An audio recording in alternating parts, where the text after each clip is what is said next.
think about the space race, two flags usually come to mind, one with stars and stripes, the other with a hammer and sickle. The Cold War RIA, battle for dominance in space, was, for decades, portrayed as a two-man show.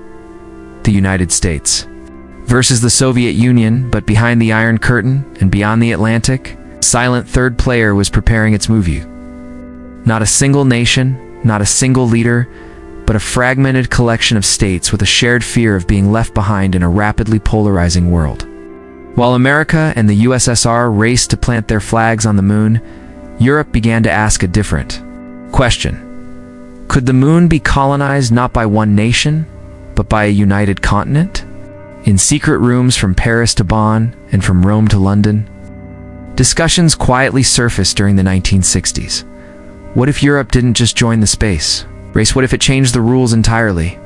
Four nations that had just survived two catastrophic world wars, the idea of unity wasn't just idealism, it was survival. In space, that infinite void above became a symbol of a fresh beginning. Unlike the American Apollo mission or the Soviet lunar program, Europe's early space efforts weren't just about reaching the moon. They were about establishing a presence, a colony, a foothold, something permanent. But there was a problem. It was not a superpower. It was a puzzle made of unequal parts. France wanted autonomy. Germany wanted prestige. The UK was torn between aligning with the US or going solo. Still, the dream didn't die. In 1962, a little-known coalition of Western European nations formed two separate agencies, ELDO European Launcher Development Organization and ESRO European Space Research Organization. Their mission? To develop rockets and scientific satellites, independent of both the USA and USSR. Publicly, these agencies claimed to pursue peaceful scientific goals. Privately, some documents hinted at more ambitious intentions, establishing a European station on the moon within 30 years. While newspapers focused on the Apollo landings and Soviet test flights, few paid attention to France's secretive diamond program or Britain's failed Black Arrow rocket. These were not simply national experiments. They were steps in a longer game, developing Europe's own space launch capabilities, paving the way for what some classified reports in Paris called territorial positioning on extraterrestrial bodies. That's diplomatic code for colonization. So, why didn't anyone notice? Why did this story disappear from history? Because it was designed to. As the 1960s unfolded, Cold War tensions pushed technology to its limits. Every satellite launched was not just a triumph of science, it was a demonstration of power. While the world watched NASA and the Soviet cosmonauts, three European nations were quietly carving their own paths into orbit: France, Germany, and the United Kingdom. Their strategies were different. The ambition was shared. Europe would not be left behind. France was the boldest of them all.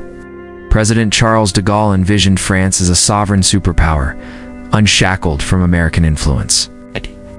France became the third country in the world to launch a satellite into space with its Diamante rocket. It wasn't just about technology, it was a political statement. What followed was a wave of internal military and scientific discussions about the next step, lunar reach. Declassified French aerospace documents later revealed that by 1970, France was exploring the feasibility of a semi-permanent lunar observation base, possibly shared with West Germany. The goal? Strategic surveillance and deep space communication? Dominance. West Germany, still recovering from its post-war wounds, saw space not just as an escape, but as redemption.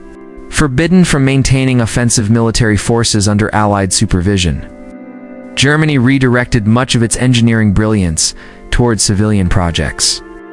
That included collaborating with France and Italy under the ESRO banner, while privately funding theoretical models for lunar landing systems. A document presented at a 1973 Bonn summit between German and French space scientists described a multi-nation moon laboratory, complete with modular habitats. The plan wasn't militaristic, but it wasn't purely scientific either. The idea of European presence in extraterrestrial territories was clearly stated in internal reports. Meanwhile, United Kingdom's role was a paradox. On one hand, Britain was closely aligned with the United States through NATO and the Anglo-American Special Relationship. On the other hand, it quietly developed its own independent rocket. Black Arrowitch in 1971 successfully launched the Prospero satellite. This was seen as a stepping stone. There were whispers in Parliament about developing a Commonwealth Space Corps, where Britain would partner with Australia, Canada, and New Zealand to establish an Anglo-led lunar project. It never reached full planning stage, but it showed. One thing clearly, the moon was on everyone's mind. Together. These scattered efforts didn't form a full colonization plan, but they were unmistakably building the infrastructure that could make such a vision real in the future. The formation of ESA European Space Agency in 1975 was the beginning of unifying these ambitions. And some argue that one of its early internal proposals, a lunar orbiter study titled Project Heracles, was a cloaked continuation of these dreams. But Europe's window of opportunity was closing fast. On paper, Europe had the intellect, the resources, and even the ambition to become a spacefaring power. But space colonization doesn't rely on dreams alone. It demands unity, focus, and most of all, political will. And that's exactly where Europe stumbled. Unlike the USA or USSR, Europe in the 1960s and 70s wasn't a single state with a central command. It was a patchwork of democracies, monarchies, and post-colonial regimes, each with its own agenda, economy, and geopolitical strategy. France refused to work under NATO's direct command. Britain couldn't break its ties with the US. West Germany was constrained by post-war treaties. So when discussions of a unified European moon strategy arose, it quickly turned into bureaucratic gridlock. One of the earliest signs of failure came in 1971, when Black Arrow, the UK's only successful satellite launch program, was abruptly cancelled just months after achieving orbit. Why? Officially, budget issues. Unofficially, it was pressure from the United States. Documents later revealed that American advisors warned the UK that duplication of space technologies would strain transatlantic cooperation. In short, the US didn't want a third player in space. Britain complied. France, while more defiant, ran into financial constraints. Its dream of a lunar observatory or base was shelved due to domestic economic pressures in the mid-1970s. West Germany, still dependent on US and NATO support during the Cold War, had little freedom to pursue independent space military strategy. Even under the guise of science, but beyond foreign pressure, internal European conflict did just as much damage. The newly formed European Space Agency, ESA, was riddled with infighting. Member states clashed over budgets, rocket designs, leadership, and mission priorities. While NASA had one objective landing, a man on the moon, ESA couldn't even agree. On a launch site, Italy wanted operations in Sardinia, France pushed for Kourou in South America, Germany wanted shared management from Munich. In one 1978 ESA internal meeting, a British delegate reportedly said, "We may be reaching for the stars, but we're tripping over each other's feet on Earth." That statement, though made in frustration, perfectly described the European dilemma. By the end of the 1970s, it became clear the dream of colonizing the moon was slipping away, because it was impossible, but because Europe wasn't ready to act as one. The infrastructure was there, the knowledge was there, but unity was not. And in the shadows of these failed talks, another threat was rising, one that would forever bury Europe's lunar ambitions.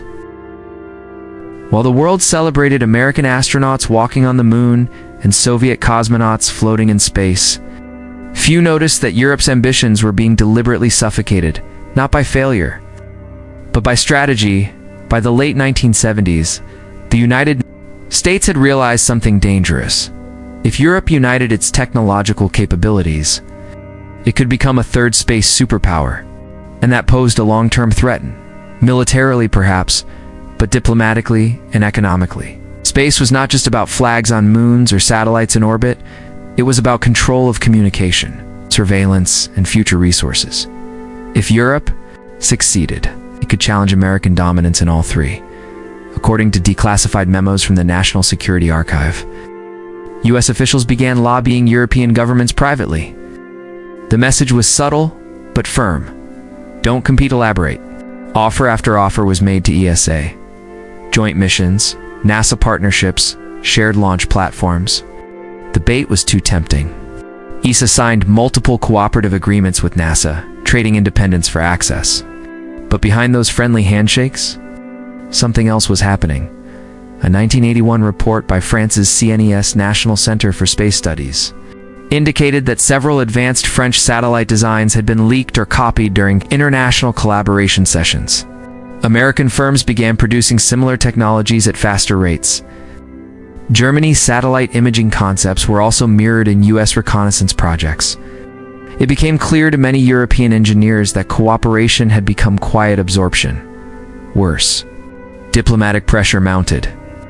Britain, deeply tied to the US through intelligence and military alliances, was indirectly warned that any aggressive space program could complicate defense collaboration. Italy, struggling economically, was given incentives to prioritize Earth observation over deep space. Even neutral countries like Switzerland were encouraged to stay within scientific boundaries and avoid geopolitical escalation in extraterrestrial initiatives. In public, it looked like the world was working together in space. Behind the scenes, Europe's ambitions were being systematically dismantled, redirected, or delayed. What could have been a bold, independent lunar vision had now become a series of support roles in larger American-led missions.